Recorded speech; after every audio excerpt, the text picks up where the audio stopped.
మామగారు ఏవిఎం స్టూడియోకి లెటర్ రాశారు. మా దగ్గర ఒక అమ్మాయి ఉంది, చాలా బాగా పాడుతుంది, మీకు కావాలంటే పిలవచ్చు, ఇంతే రెండే మాటలు. ఏవిఎం నుంచి ఆడిషన్కి రమ్మని వెంటనే ఉత్తరం వచ్చింది. మెడ్రాస్ వెళ్ళాం. అక్కడ ఆడిషన్లో ఈ పాటే పాడా. ఇంకా రికార్డింగ్ మిక్సర్ వెనకాల జనం అంతా పోగైనారు స్టూడియోలో. ఎంత బాగా పడుతుంది లతా మంగేష్కర్ అనేవాళ్ళు, ఏం పాడుతుంది అనేవాళ్ళు. వాళ్ళు స్టాఫ్ ఆర్టిస్ట్గా నన్ను జాయిన్ చేసుకున్నారు ఏవిఎంలో. వెంటనే బయట అందరికీ తెలిసిపోయింది, ఏవిఎంలో ఒక అమ్మాయి జాయిన్ అయిందిట, చాలా గొప్పగా పాడుతుందిట. అది చెప్పి ఏవిఎం బ్యానర్ అంటే చాలా మంచి పేరు కదా, ఊరికే సాధారణమైన సింగర్ని తీసుకోరు అనే పేరు ఉంది. దాని మీదట బయట అందరూ పిలిచి పాడించారు. అందులో ఫస్ట్ సాంగ్ చలపతిరావు గారి మ్యూజిక్లో ఫస్ట్ 7 పాట తమిళ పిక్చర్లో విధియిన్ వెళ్ళియాట్టు అనే పిక్చర్లో పాడాను. ఏవిఎంలో పాడకముందే బయట పాడేశాను అనమాట. నెక్స్ట్ డేనే తిలక్ గారి పిక్చరు, ఎమ్మెల్యే పెండాల్ గారి మ్యూజిక్, నీ ఆశ అడియాస ఘంటసాల గారితో. అది మా మామగారు చూసుకుంటూ ఉండేవారు. నేను చాలా, మా ఆయన నెల్లూరులో ఉండేవారు ఉద్యోగం చేస్తూ, చాలా దిగులు పడుతూ ఉండేదాన్ని.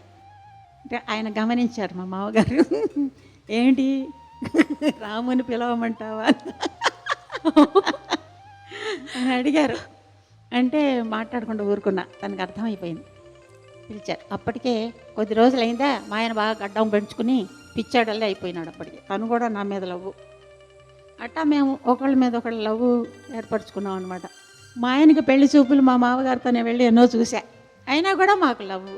అప్పుడు మీరు బాధపడి నిలదీసి మరి తప్పనిసరికి నేను లవ్ చూడడానికి, పెళ్లి చూపులు చూడడానికి వెళ్ళేదాన్ని. అంటే ఆ అమ్మాయి ఎలా ఉందో, నాకంటే బాగుందా, ఈయన ఎక్స్ప్రెషన్ ఏంటి, ఈయన ఎలా చూస్తాడు అమ్మాయిని, ఇవన్నీ చూడడానికా? నిజంగా బాగుంటే చెయ్యాలని. అంత సాక్రిఫైస్ చేద్దామని ఎందుకు అనుకున్నారమ్మా మీరు?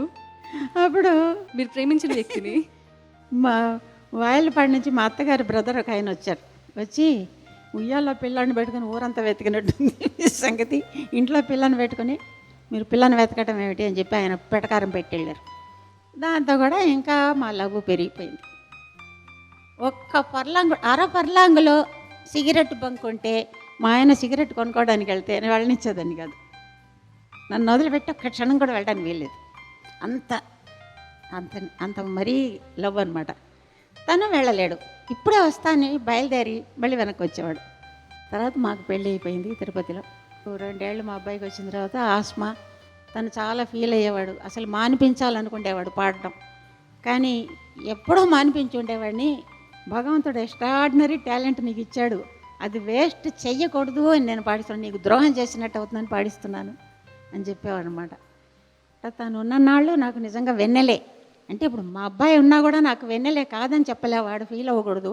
వెన్నెలైనా చీకటైనా రెండు సమానమే ఇప్పుడు నాకు. కానీ ఒక విధంగా మా ఆయన లేని లోటు నాకు చాలా ఉంది. అది వెన్నెల, ఇది చీకటి. చీకట్లో ఒక వెలుగు మా అబ్బాయి.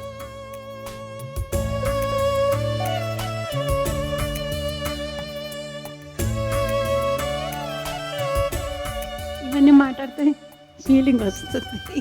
చీకటి అనేది నా లైఫ్లో ఎప్పుడు లేదు. ఒక విధంగా మా ఆయన వెన్నెల అయినా కూడా మా అబ్బాయి కూడా వెన్నెల నన్ను చూసుకుంటాడు.